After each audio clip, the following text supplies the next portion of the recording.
В школе был просторный зал. Ну, как всегда, там стоял постамент, и на нем стоял бюст Сталина. Но игрались там огромные компании детей, бегали на большой перемене, бегали друг за другом. Но я умудрился задеть этот постамент плечом, когда я пробегал мимо него. Бюст упал и разбился на мелкие кусочки. И когда я пришел в себя, это было ужасно, это бюст Сталина, зал был совершенно пустой. И нас обоих выгнали оттуда.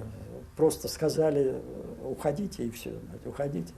Просто ничего даже вслед не сказали, а что, куда там, в ремесленное училище, ничего. Просто выгнали. И нами не интересовались 3 месяца. Это произошло где-то в феврале. Февраль, март, апрель. Вот где-то в начале мая классная руководительница пришла к нам домой. И мне предложили остаться на 2-й год. И вот эти мои товарищи, о которых я рассказываю, это мои товарищи по 2-7 классу, в который я пошел учиться уже. И я очень был доволен, что я учусь именно в этом классе, потому что это были настоящие мои друзья. Элькин, Карнаухов и Воробьев. Вот нас с Воробьевым арестовали, они остались. После окончания школы почти сразу так сложились обстоятельства, что нам предложили вступить в молодежную организацию. Молодежную организацию, которая была, в общем-то, на какой-то марксистской основе создана, марксистской основе. Но человек, который нас пригласил, в общем-то, по его вине эта организация провалилась. И нас арестовали вместе с ним. Тарасов Александр, это двоюродный брат Бориса. Ну вот. Ну, вы сами понимаете, когда меня арестовали, мы жили в Кунцеве тогда, у них было крохотные, там, 2 комнаты, появилось распоряжение, тогда это как называлось, там, райисполком, одну комнату у них реквизировать в связи с тем, что я там оказался. И вообще они были под вопросом, их могли выслать. Родители просто могли выслать. Тогда просто выселяли людей из Давыдкова. Сталин там испугался, что там люди живут. Вы слышали о том, что из Давыдкова когда-то выселяли или нет? Вы не слышали никогда, да? Следователь меня пугал. Этим говорил. Собственно, пугать-то меня было нечего, поскольку Тарасов все рассказывал, и его привели ко мне на очную ставку, Тарасов, что ты не мучай себя. Но, тем не менее, вот это я слышал, вот я очень боялся. Я уже, когда в лагерь приехал, я со страхом писал письма домой, там, когда получал, я боялся, смотрел сразу адрес, не переменился ли у них адрес, когда приходили письма. Ну нет, обошлось. 58-10-11 антисоветская организация. 10 это агитация, а 11 это групповое, это организация. 58-10-11. Мы были приговорены к 7 годам с Борисом, а руководители, мы были самые молодые. Потому что там были студенты Воронежского университета уже 3-4 курсов. Они были. Им дали по 8 лет, нам по 7. Там, какая-то градация возрастная там была. Нам по 7, а 2 руководителям, Белкину и Тарасову, им дали по 10 лет. Я прибыл туда, в лагерь прибыл в июне месяце, строили лесозавод. Там в лагере много было строителей вот этого лесозавода. Меня в землекопную бригаду отправили. Ну вот, эти первые, то, что говорите, первые месяцы, приходил с работы. Если дожди, весь в грязи, сверху донизу. Фурункулы у меня были. У меня здесь, там есть следы от фурункулов. Когда я работал в бригаде землекопов, то там и блатные были в бараке, там разная была публика. Но меня, кстати говоря, вот я весь лагерный срок, у меня не было никогда никаких конфликтов ни с ворами, ни с суками, про которых я вам рассказывал, кто бы не владел лагерем. У нас была компания, которая пользовалась уважением. Такие. Это называется битый фраер. Слышали когда-нибудь, да? Вот это называется битый фраер. Да? Не просто так, а битый фраер. Ну вот я вам рассказывал про сук, я вам рассказывал, вот воры, суки. Вот представьте себе сука-нарядчик, в роли нарядчика. Нарядчик стоит на вахте, выпускает бригады за зону и так далее и тому подобное. Представьте себе, что этапом приехало всего 2 человека. Работяги, по внешнему виду, подобраны были работяги. Приехали. Вот этого вора, его приговорили к смерти за какой-то поступок, за который он должен умереть. За который он должен умереть. И вот стоит развод. Вот я видел это своими глазами. Стоит развод. Утром, это где-то там в 7 утра там, должны открыться ворота и должны выходить все. И вот твоя бригада проходит мимо нарядчика, который пишет там 25 человек, бригада номер 3, 25 человек. И вот отделяется, когда бригада равняется с ним, от нее отделяется 2 человека и мгновенно пронизывают его с 2 сторон ножами и становятся в строй. И бригада продолжает идти. Но ее, конечно, останавливают, их оттуда берут, их оттуда сажают их в изолятор, добавляют им срок. Но они выполнили задание, они выполнили свое дело. Это жестокость. В лагере в 1953 году, когда стало известно, что заболел Сталин, и раз стали передавать, мы были уверены, что он умрет. Мы вот эту смерть его ожидали каждый день. Мы возвращались там после ночной смены или утром. Мы включали радио, всегда были включено. Там можно было всегда включить радио.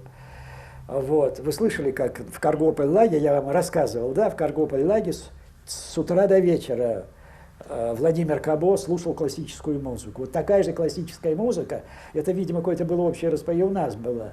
И оно прерывалось на чрезвычайные сообщения. И вот это чрезвычайное сообщение бюллетеня о здоровье Сталина. Бюллетень. И вы даже не представляете, как напряглись все бараки.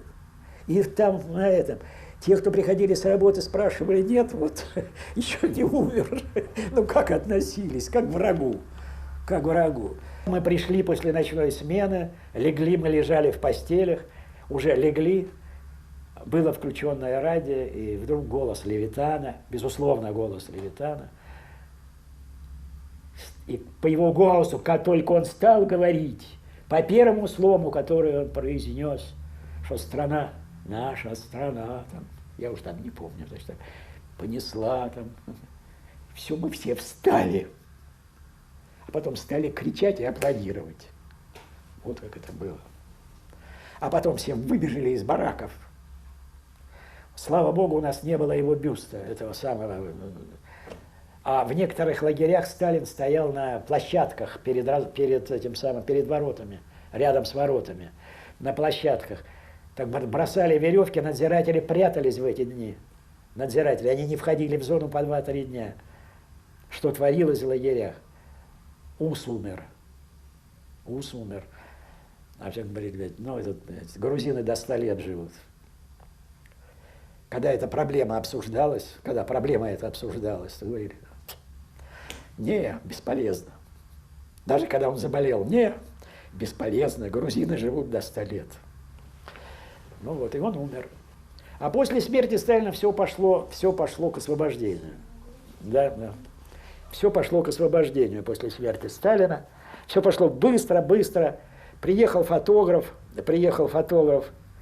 стал фотографировать нас на пропуска, на бесконвойный выход за зону. Мы стали ходить за зону. Нашли себе девушек, с кем можно было проводить время. Вот. Это был 54 год, лето 54 года уже, встречался с девушкой. Когда нашла, я увидел, что следом за ним бегут 2 солдата. Я ей сказал, беги в лес, она убежала. Они подбежали ко мне, а где? Я говорю, не знаю, я ее не видел. Мы тебя убьем, и так далее, и тому подобное. Они меня взяли, арестовали и привели. Пропуск у меня был на выход за зону. Там 5 километров, это я по пропуску ходил, 5. Это было незадолго перед моим освобождением. А это место где-то километров 7 находилось. Они имели право меня арестовать. Они привели меня, посадили меня в красном уголке. Сказали, что вечером убьют. Они сказали, что вечером они меня убьют. Там, все обещали они мне это. Я думал, что они были чуть-чуть навеселее. Они были. Зашла группа солдат, среди них баянист. Он учился играть на баяне. Я взял этот баян. Я говорю, ну дай баян, я хоть поиграю. Может быть, даже и сказал перед смертью, так, с юмором, может быть. Я нигде этого не написал. Ну дай баян, я поиграю. Я стал играть. Они сели кружком вокруг меня. Сели кружком вокруг. Играл много, я очень много песен разных там, разных композиций. Там полонез Огинского очень душещипательный я играл. Ну, в общем, играл я им, играл. Потом погасили свет. Туда вошли вот эти два солдата, которые меня арестовали. Тот, который дал мне баян, выхватил у меня это все в темноте, баян. До меня дотронулись, руку-то отбросили. Короче говоря, меня вывели. Началась драка. Вот этих двух, вот эти солдаты, которые слушали музыку, я молчал, сидел. Они пришли за мной. Они стали драться. Один из солдат вывел меня в коридор, довел до вахты. Там мне вложили мой пропуск, который у меня забрали, в кармашек моей курточки и вытолкали меня за зону. Вот это была единственная критическая ситуация, когда я думал, что меня могут убить. Это незадолго перед освобождением. У меня были зачеты рабочих дней, и я знал тот день, когда они кончаются. Я сидел с утра и ждал. Я даже на работу не пошел. Меня предупредили, у меня же там все свои. Ну, в лагере, ну, вы же понимаете, что это все свои люди. Все свои. Я работал на электростанции, ко мне все ходили париться. Любили ходить в мою смену, потому что со мной легко было договориться, я в глаза не смотрел. Чего принесли, чего там, за что. Я никогда не сказал, что принесли, не принесли. Я работал в хорошем коллективе на электростанции. И оттуда же из электростанции я ушел на свободу. Вот это я вам расскажу. Вот представьте себе, я приехал на ночь глядя, я приехал туда. Приехал, поздно ночью, лег. И проснулся я от тихих голосов. Спал не знаю сколько, я спал. Уже был день. Глаза, когда я открыл, я увидел всех своих родственников. Вся комната была забита родственниками. И они все ждали, когда я проснусь. Они все ждали. Стали. Вот я в одних трусиках встал. Я встал, и я стал смеяться. Это было очень смешно, потому что у них у всех были очень испуганные лица. Всех очень испуганные лица. Вот это я нигде не рассказывал. Потом вдруг пришло, вот это я вспомнил, как они все стояли, тетки, двоюродные братья и сестры, все стояли. Ну и потом началось застолье, потом я стал смеяться, вообще я много смеялся. Особенно в тот день, когда я сел с ними за стол. Я говорю, что же вы были такие испуганные, меня ж не забирали, я же вернулся, живой, здоровый, чего вы такие испуганные? И они постепенно отошли. То есть у них вот этот холод, который от самого вот этого места, где я находился, вот это вот состояние холода вот такого, оно у них постоянно было, эти посылки, которые мама посылала, письма, которые приходили. Да, все это для них было ужасно, вот из этих мест. А у меня же не было такого ощущения, у меня радости было ощущение, что я вернулся, и постепенно они тоже все стали смеяться. У меня вообще очень смешливая семья с юмором, такие все.